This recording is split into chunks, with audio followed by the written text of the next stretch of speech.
Kasi hindi naman po nila kasalanan na nagkagulo-gulo kami dito sa Senado at hindi na-take up yung kanilang confirmation.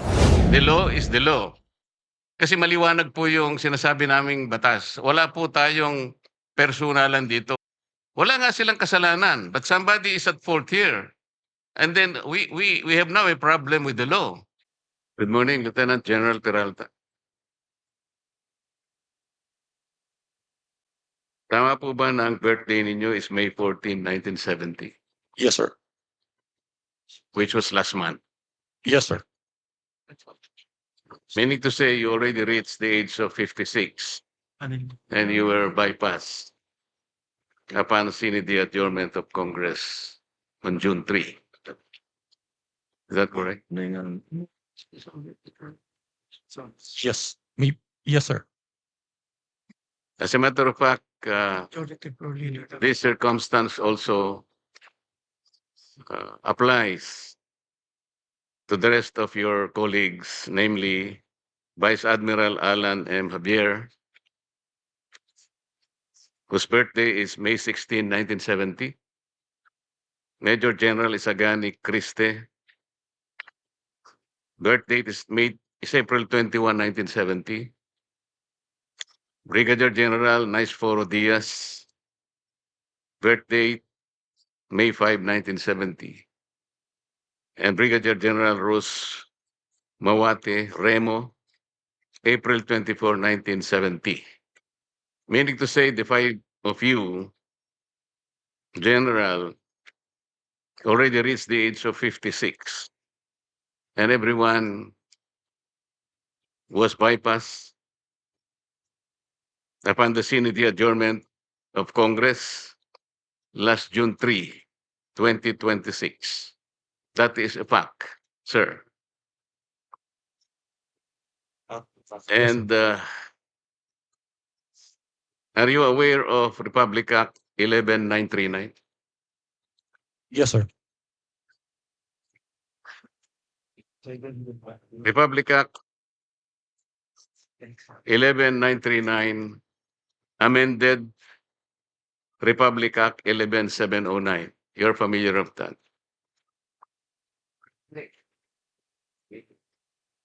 Do you know why I am citing this particular law, General? Yes, sir. Why? We are less than 1 year, sir. Yes, you are correct. Section 2 of Republic Act 11709, which is now Section 1 of 11939, last paragraph, says that to be eligible for appointment or promotion to the grade of Brigadier General or Commodore O-07 or higher, except for positions under Sections 2A and 2B, the officer must have at least 1 year remaining of active service before compulsory retirement. And would you say that you lack at least 1 year remaining of active service before your compulsory retirement? Yes, sir. We were ordered to come here, sir, and we are directed to appear before the commission appointments. And so therefore, it only means that the five of you may no longer be eligible for reappointment in view of the prohibition under Section 1 of Republic Act 11939. Am I correct, sir? Yes, sir. Thank you. Thank you, Mr. Chair.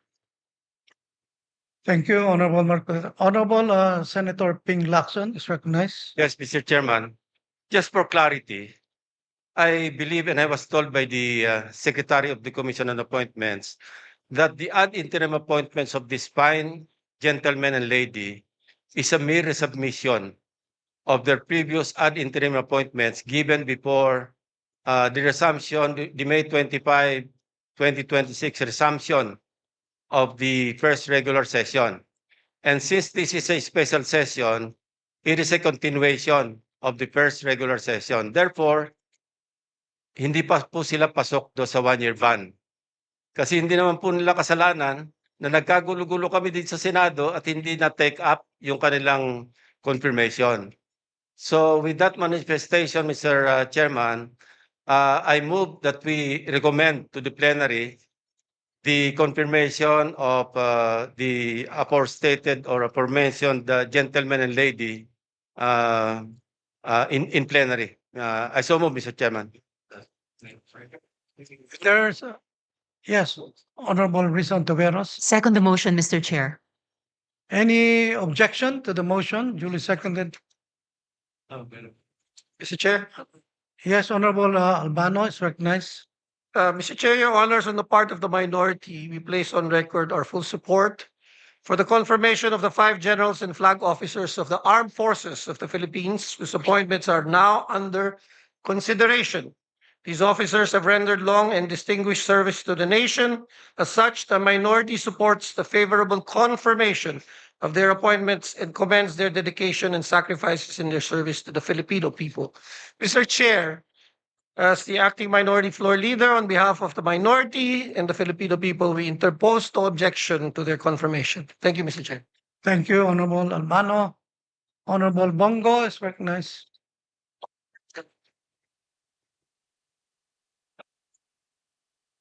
Mr. Chair, esteemed colleagues, allow me to express my full support for this commission.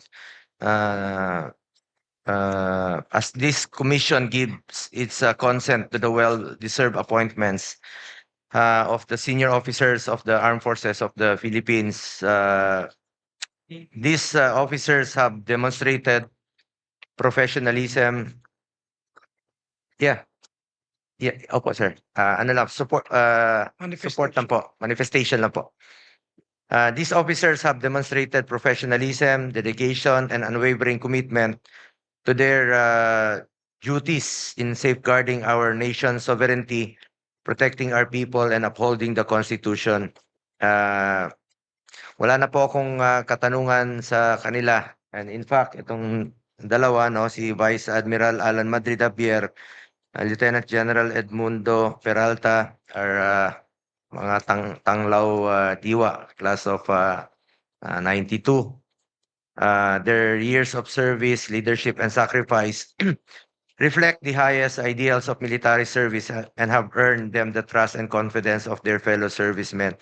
At naintindihan ko rin po na yung 1 year bar rule, no, na dapat nilang mahabol dahil bawat star na alam po ni Senator Ping Lacson yan noon pa, parati nating pinaglalaban dahil napakahalaga po sa kanila yung 1 star na madagdag sa kanila. Yan po dala-dala na nila hanggang sa kanilang pagtanda. At maraming salamat rin po Senator Ping sa mga suporta mo noon sa sundalo. Mr. Chair, dahil sa kanilang kabayanihan at pagbibigay serbisyo sa ating bansa, gusto ko lang pong bigyang pagkilala at pagpupugay sina Vice Admiral Alan Madrid Javier, Lieutenant General Edmundo Peralta, Philippine Army, Major General Isagani Ocampo Criste, na naging PSG rin po nung panahon ni dating Pangulong Rodrigo Duterte, Brigadier General Nice Foro, no? Medrana Diaz Jr., Philippine Army, and Brigadier General Rose Mawate Remo, women in uniform. Ma'am, sa panahon ng banta sa seguridad, sakuna at iba't pang hamon sa kapayapaan at kaayusan, sila ay naninindigan at naglingkod ng buong katapatan sa iba't ibang tungkulin at responsibilidad na kanilang ginagampanan. Napatunayan ng mga opisyal nito ang kanilang kakayahang mamuno at maglingkod. Panahon ng pandemya, panahon ng giyera sa Marawi, bagyo, lindol, baha, patuloy kayo nagtatrabaho para sa ating mga kababayan. At maalala ko po, nung panahon ni dating Pangulong Rodrigo Duterte, pinaglaban natin na madoble po ang sahod ng entry position ng military at lahat po ng uniform personnel. Dahil po yan sa inyong sakripisyo para sa bayan at hindi po natin mararating itong kinaroroonan natin kung hindi po dahil sa inyo.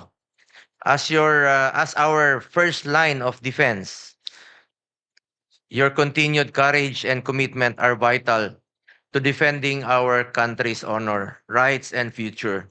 We also call on you to remain steadfast in protecting our sovereignty. Maraming salamat po sa inyong dedikasyon, sakripisyo at walang katulad na serbisyo sa ating mga kababayan. Wala po akong katanungan kung hindi nagbibigay lang po ako ng full support dito sa ating hearing sa Commission on Appointments. Dati naman po akong membro dito since 2019. At hindi po matutumbasan ang inyong kontribusyon sa bayan. Pero meron lang po akong paalala sa ating Armed Forces of the Philippines. Unahin lagi ang interes ng bayan. Unahin po lagi ang interes ng bawat Pilipino. Mabuhay po kayo. Maraming salamat po. Thank you, Mr. Chair. Senator Bongo. Yes, Honorable Marcoleta. Mr. Chair, I did not get proper explanation on the concern that I raised before this committee. I don't think we are in a position to violate an existing law.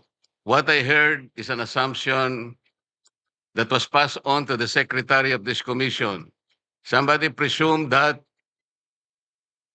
the appointment made last year is supposed to be continued. May I ask the secretary to explain that, if that assumption is correct? And if that assumption is enough to override the clear provision of the law? Honorable Lacson. Again, I'd like to clarify, hindi po last year. Before May 25, 2026, yung nag-resume tayo ng first regular session.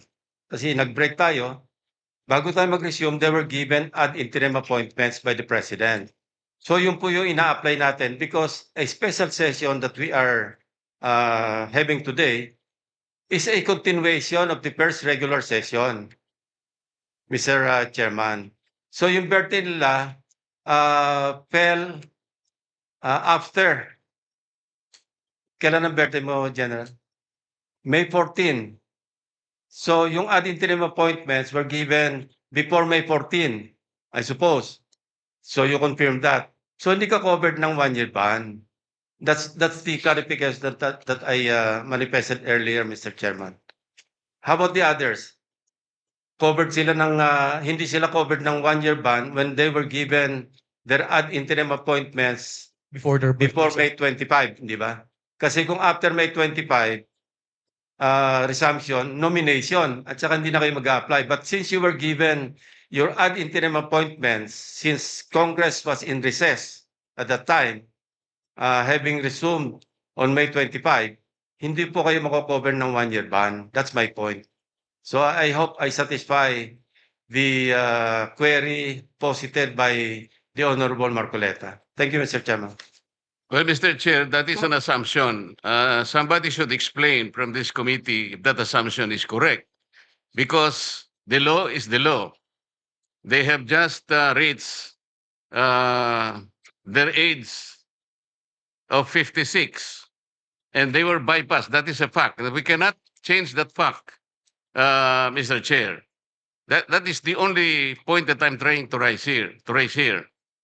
Kasi maliwanag po yung sinasabi naming batas. Wala po tayong personalan dito. I hope that these 5 officers, gusto ko rin naman sila na mailagay natin sa tamang ayos ng kanilang confirmation. But there is a hurdle here. Ilang ang problema rito, Mr. Chair, kasi maliwanag po yung sinasabi ng batas. Lumilitaw, after their compulsory retirement, less than 1 year na eh.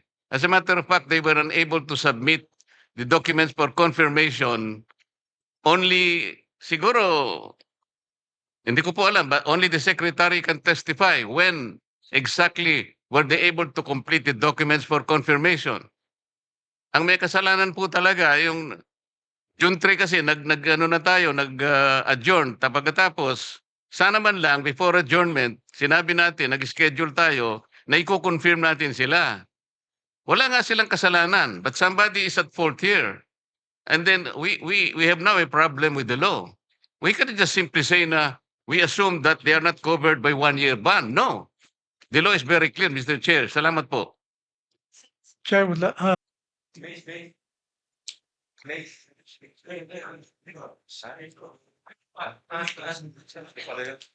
na? Honorable Teodoro, I'd like to make a manifestation. Honorable Marcy Teodoro. Mr. Chairman, point of information. Bago po ako rito pero meron po tayong kaso Matibag versus Benipayo, GR number 149036 of 2002. This has something to do and defining what is a bypass appointment. As pointed out earlier by Senator Lacson, that this is basically a continuation of the previous session. Hence, the appointment was not technically bypass as defined under the said doctrine under Matibag versus Benipayo. Point of information, Mr. Presiding, Mr. Chairman, this may help or guide the committee in its on its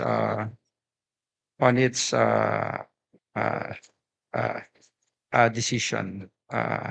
As defined, a bypass appointment occurs only when upon the close of the session of Congress. It's true that the Congress was immediately adjourned, but a special session was called upon, so it's being considered a continuation this proceeding.